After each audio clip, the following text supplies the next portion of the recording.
All right, Ultimate Hoops Nation. My name is Reid Nelson. This is Jason Briggs. This is This Week in Rec, Sweet 16 edition. Great night of basketball. Great night. We both predicted all 8 games correctly, but I have to ask, 3 lower seed wins. 3 lower seed teams won. Does that mean the Players Committee failed? They were the 10, 11, and 12 seeds, and I think each one had a reason for being a step below the teams they beat. Avengers had 3 forfeits and lost to the club. The Rebels were 4-4. Lost to them, who ended up being the 20 seed. And then the Nets, this was the first time they'd actually beaten a good team. So while we predicted it, and obviously we know what we're doing, and no mystery or upsets in our book, but no, I think matchups has a lot to do with it. So I think they got favorable matchups tonight. I thought tonight it was a very intense night of basketball. The Fob Five Brooklyn Nets game, Alan Art was in attendance, and it just had a Final Four feel to it. They were both going super intense. So we'll start out with the 6:30 games. Tropics start out hot against the Lakers. Mitch Hansen was on fire, but Lakers pull away in the end. They didn't look as impressive as I thought they would have. How far are the Lakers going to go? I play the Lakers tomorrow night, so I'm not going to say anything negative towards the team, other than they got a gift from the Tropics, who completely mismanaged the last minute 34 of that game. They pulled within 1 and allowed the Lakers to dribble out 56 seconds before the Lakers ended up calling a timeout. At that point, you're down 1, and I know you don't necessarily want to play the foul game, but you got to go for a steal at least. Nothing. No trap, no steal. So I kind of think the Tropics let that one get away. The game should have gone 10 minutes longer than it did 10 free throws. As far as the Lakers are concerned, when they put it on, when they pour it on, they pour it on. So I think they definitely are Final Four. They're championship worthy. But I think if the Nets can take down the Red Devils, J. Sam and R. Sam switching to the Nets would take them down. So I'm actually predicting Lakers have a Final Four ceiling. The Tropics had a chance to tie the game at the end. They did not get Andy Walls got a shot off. It wasn't a good shot, unfortunately for them. So yeah, they really didn't handle the end of the game well. But they showed up to play tonight. Really high effort. Good for them. Yeah. They made a nice comeback in the second half to pull that within 1. So it was a great game.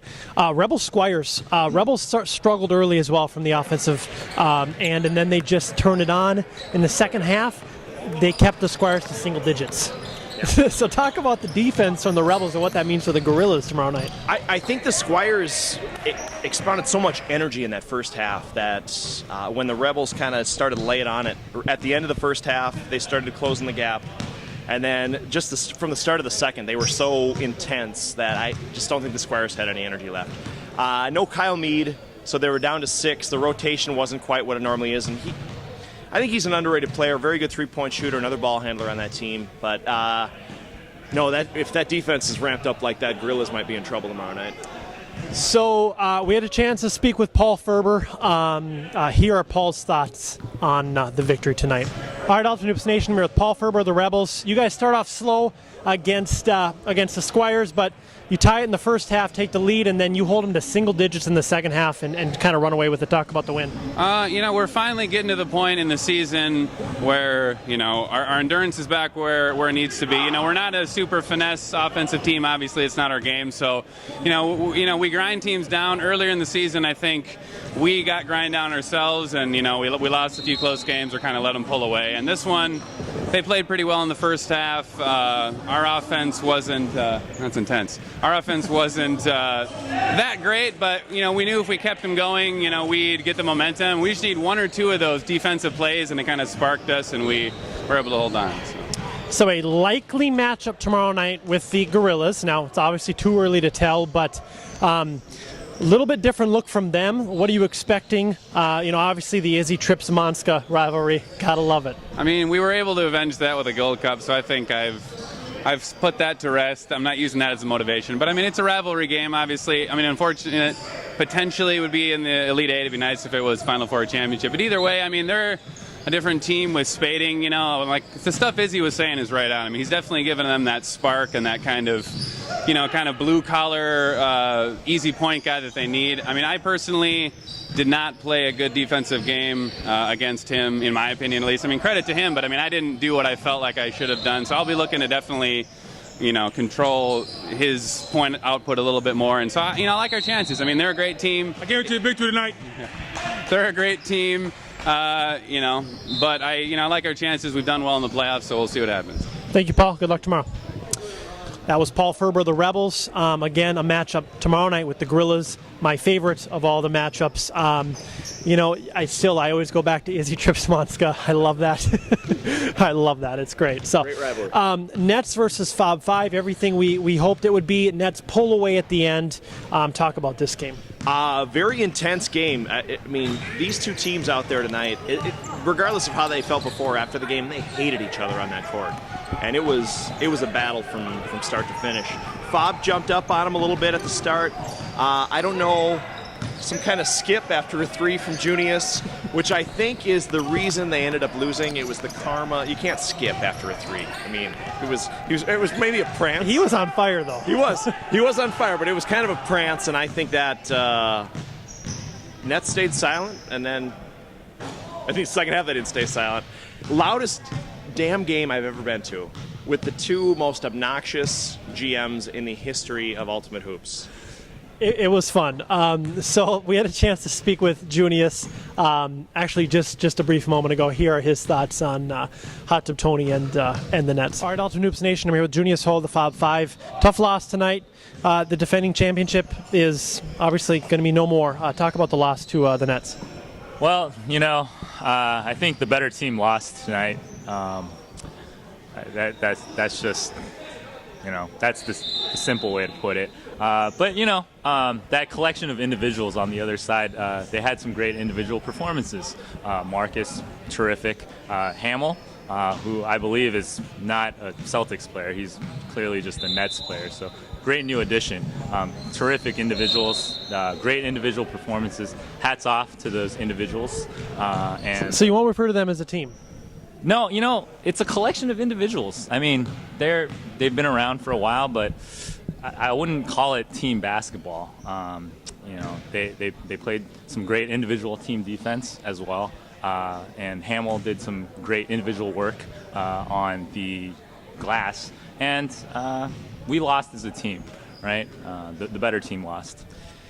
What do you think is in store for them tomorrow night? Do you think their run ends tomorrow night against the Red Devils, I believe they play? Well, if they continue to have great individual performances, they may be able to overtake the great team that is the Red Devils. Devils' offense is much better this season, and they've got that physical brand of defense that I think will be tough for those individual matchups because of that team style. Fob Five looks like what next season? I think it looks pretty much the same. We may have Tommy coming back. He's been feeling pretty healthy, so it'd be nice to have an eighth out there. But I'll leave that to Jerry Middle East. I don't deal in personnel affairs. Last question: Who do you see emerging out of tomorrow night as the favorites out of the four Final Four teams you think will advance? Well, now that the MVP candidate Spading is back with the Gorillas, I'm going to have to go with them. I think he brings this completely different factor to their team, that aggressiveness, that nonstop motor that's really going to propel them. I think when they lost to the Rebels a few years ago, they'll remember that heartbreak, and I think it's important to go through that heartbreak. But the difference that he would have made in that game is that aggression, that instead of everyone just standing out on the perimeter. So I'm going to go Gorillas. That's my favorite rivalry in all of Ultimate Hoops is Rebels Gorillas. So thank you, Junius. Appreciate it. So that was Junius Ho. He has some harsh words for a team that he does not think is actually a team. I would like to say one thing. The Fob Five is identical to last season's squad except one player. And Ferber. Paul Ferber's a great defensive player, but that loss is not on Ant tonight. Fob went to the old Burn strategy where it just seemed like they force-fed Mike and Cody so much that it took everyone out of the game. And, I mean, that's just what I want to say. I don't think the change in big man is the reason they lost tonight. One other thought, I want to go back to Lakers Tropics. When the Lakers They had about a minute and a half left, and they were just milking the clock. You know, the shot clock question comes up again. Now, I don't see us getting shot clocks anytime soon, but an idea that was brought to me was the referees can issue a warning to a team they feel is stalling between 30 to 40 seconds, and then if they continue that stall, they can blow the whistle dead and turn it over. I'm not saying we're going to go to that, but it's an idea because if you can hold the ball for the last 90 seconds, what's stopping you from holding the ball for the last 21 minutes? The defense. Well, there's that. I get where you're coming from. I don't like that. I think we give these refs enough judgment calls, and that's a very subjective. I mean, they're not watching the clock, so 15 seconds to one guy might be 30 to another. So just an idea. It's an idea, and I get that. But if you're going to let a team dribble out for 56 seconds, that's your problem. Okay, Red Devils take down them. Them played so hard, and they stuck with the Red Devils the entire game. They just didn't have the firepower in the end. Devin tweaked maybe his ankle or his knee, but they just couldn't get within 10. Thoughts on the Red Devils? Just a smart, savvy veteran team. And for a bunch of old guys, they work so hard and play so smart that, I mean, that's their advantage is not only are they, they're veterans, but they play so much harder than the other teams. And if you combine that with the basketball IQ, they're a tough combination for a young team like them. Some may call them brats, and they do act like brats sometimes, but you can't deny the amount of effort, energy, and those guys really care about winning. And every game, they put everything into it every game. So it's to be admired. So and this was brought up tonight too. Why didn't we have a fifth All-Star or a fifth MVP candidate? And I said, well, I think Devin was that fifth MVP candidate, but a 3-5 team that barely made the playoffs, we couldn't do it. Right. So, any thoughts on that? No, I would agree. There's other worthy candidates, but it's again, Devin's team doesn't have the record. Chris Maher, great player, amazing on the Avengers, but his stats aren't the same on the Gorillas. So I think maybe if you average the two, it weighs him down a little bit. Dustin the same way, but I really think the only thing that kept Devin from that list, because he had a great season, was the 3-5. Yep, I agree 100%. So one of the games we predicted, Avengers defeat Showtime. This game got, I wouldn't say ugly at the end, but just a little bit. There was basically they stopped playing with about 3 minutes left because of the Showtime decided they just didn't want to play. So talk about the end of that game. It was an ongoing battle the entire game. They had something out for Chris Stanley, and thus thought Chris Stanley had something out for them. I didn't like a few no calls, and I mean, the no calls were going both ways, but they took their frustrations out on the refs, got a couple tees, and after the second tee, they just said, we're done. Sure. So they're a good team. They were really missing Adam Wetzel, who's a very underrated player tonight. I think it would have been a much closer game. In what was another potential 15-2 upset, we feel like we've had a lot of those the last couple of years. Yeah. UANO, Alanis, was very close to the Huskies at the end of the game. I want to say it's a 5 or 6 point win for the Huskies. And I mean, Trey Sales had just got done playing. Antoine Lynch had played. So I mean, they were a little bit tired, but I mean, I didn't see this coming. No, UANO, I didn't see the game because I was playing. But if they were hitting their threes, they can stay with anybody. And I mean, if Jim Markwart was roughing up Mike and Trey Sales, they can stay with anyone too. So they're a good team. They play basketball the right way, and I think maybe the Huskies kind of overlooked them a little bit. Sure. Team that is improving every single season. UANO, much like the Broncos, much like them. So that's really cool to see. Second big guy, and they're right there. Gorillas. There was a little bit of worry that maybe Ryan Spading switching teams would make a difference. It didn't. Gorillas roll. Pretty close, so, and it at least ended up being, I think, 9-point game. Oh, was it a 9-point game? I guess I saw it was like 15 or 20. So. It was a blowout first half, and I think Johnny Football made it at least somewhat interesting. But Ryan's a swing player, so that's gonna make it a closer game. But the sheer firepower of the Gorillas is just it's too much to overcome for a team with like Johnny Football. And they're good.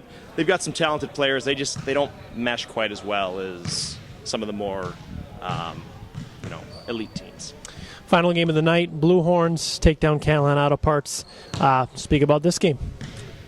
A really rough first half for both teams. I think it was 25-24, just ugly. I would call that Callahan basketball because they are a big team. They play defense, and they rebound like it's going out of style. I think second half, we started out hot right away, some great ball movement, took advantage of some lazy defense, and they got out of it. They took themselves out, I think, mentally. Some players were yelling at each other about trying to focus and what are we doing here, and then the Blue Horns got hot, which we've done in 5 or 6 games this season. We're a pretty good three-point shooting team. So a lot of close games. You think that's indicative of the evolution balance of this league? I think it is. I think the Huskies UENO is a lot to do with just taking your opponent for granted a little bit. Thinking like us that, hey, the 2 big guys, not going to be an issue.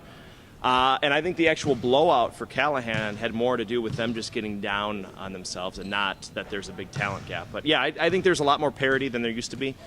Still only a couple elite teams, but I think after the top 3, that pool of teams is getting a lot deeper. Thank you, sir. Very well. We'll see you tomorrow night.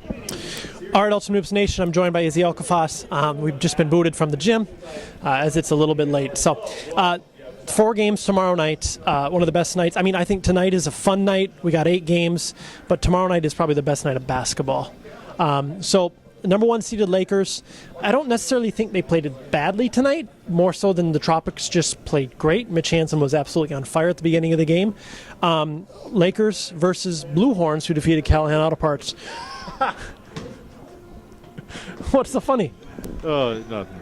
That's just funny. It's just funny. Lakers versus Blue Horns, who do you got and why? Lakers. I mean, the Blue Horns, come on. Let's be honest. They literally stand no chance. The Tropics had a better chance of beating the Lakers. Really? This is going to be a snoozer. At least 30 points. Like, they can't. How are they going to. How? Well, Okay, first of all, they don't have Sonny. So there goes. why don't they have Sonny? Who's going to play for the. Oh, he's not. The Lakers. Oh, I was thinking that. But, okay, so they have. There's no crossovers. But the Turtles. The Lakers guards are just going to. Do you want to start over? Sure. Just kidding, keep going. I mean, no, the Lakers guards are going to destroy the Blue Horn guards. Noe and Ryan Tamison should walk in that game. And then Twan, and you got him there. You got Ratty, Mike, I guess. J. Sam, who actually got hurt, so that might change things. He probably won't play tomorrow, is my guess. Did he get hurt, or is he just not himself? He looks like he's been hurt for a while now. He played okay, and then I think he rolled it, and then he rolled it again. It's just at this point, he's just got to rest it. He's questionable at best, I would say. Yeah. So I just don't think between their bigs, and they have the advantage on both ends, in front court and back court. The Blue Horns don't win a matchup, so it'll take full team effort for the Blue Horns, and the Lakers need to come out flat and expecting just to roll through it. That's the only way the game will stay close. And even if it is close, the Lakers will turn on in the end, and I don't think what happened tonight will happen again. I wouldn't say it'll be a laugher, but I would say a 15-point win by the Lakers. Okay, next game, Huskies 2-seeded. This is going to be a great game. Or maybe it won't be a great game. Huskies number 2 seed, Avengers number 10 seed. I mean, I would call the Avengers the favorite here. Not by a lot, but by a little bit. They played regular season, I believe, and the Avengers won by 18, but they had Travie Baby MVP. Travie Baby MVP, I love that. So who do you have tomorrow in this game? The Huskies are just a ticking time bomb. They're just waiting to implode, whether it's right out of the break or late in the game. Internally, the team hates each other. You can just tell. They're all yelling at each other. You don't feel that team harmony that you get with some of these other teams. The Avengers are hungry. They're still upset from last season's loss. They're down to 6 guys, and if the Avengers are playing the late game, the 9:30 game is because I think that's what they need because Bryant's working, and the Gorillas should have the earlier game this time because we got the late game this time. So I'm assuming 8:30 Gorillas, 9:30 Avengers, and if that's the case, you're going to have 5 tired guys. And then Pat, will be fresh because it'll be his only game. But if it wasn't their second game, I would agree with you. The Avengers should roll. But I feel like the Huskies have more bench that can come in and spell these guys. But with 6 guys and a back-to-back, I worry about it. I think it'll come down to the end. Huskies can't make their free throws. Mike, I don't think is a very good free throw shooter. Trey Sills is a very poor free throw shooter. Antoine Lynch is a bad free throw shooter. So the only guy that can really shoot free throws well is I think Bundy and Hoyle. So if the game's close, the Avengers still have a shot because they have guys that can make free throws. The Huskies can't. So I'm going to say the Avengers win. Close game. Free throws become a big part of it. They win by 2. I'd say Avengers by 5. Red Devils, 4-seeded, will take on the team that defeated you guys tonight, the Brooklyn Nets / Boston Celtics. Nets look poised to make a run. Do they get past the Red Devils tomorrow night? If they play with the same intensity that they did tonight, yeah. I think they wanted to beat us more than they would most teams. So here's the problem. If they play defense, the Red Devils can't score. The issue becomes, are they going to be a step slow? All you need is a step to be able to score and rack. And if they're a step slow tonight, they weren't a step slow. They played really good defense. You look at the size differential that they had tonight. They had a huge size differential advantage in terms of, Hamill, J-Sam, Garland. They won't have that in this game against the Red Devils. And the Red Devils can actually guard the perimeter a little bit better than you'd expect because they have the big guys, but they can also guard the perimeter. So I think it's a bad matchup for the Nets. If they can keep Marcus out of the paint, off the free throw line, they'll win that game, and I think they pull it out, and I think they win by 5. Okay, last game of the night should be a fun one. Rebels, 11-seeded, will take on the 3-seeded Gorillas. What say you? I want to plead the 5th on this one. I don't want to. I would like you to predict this one. Well, here are my thoughts. The Rebels turned on the defense, and they also started clicking as an offensive unit in the second half. They started out very slow tonight. But the Gorillas, they're my pick. They were my pick 6 weeks ago. They're my pick today.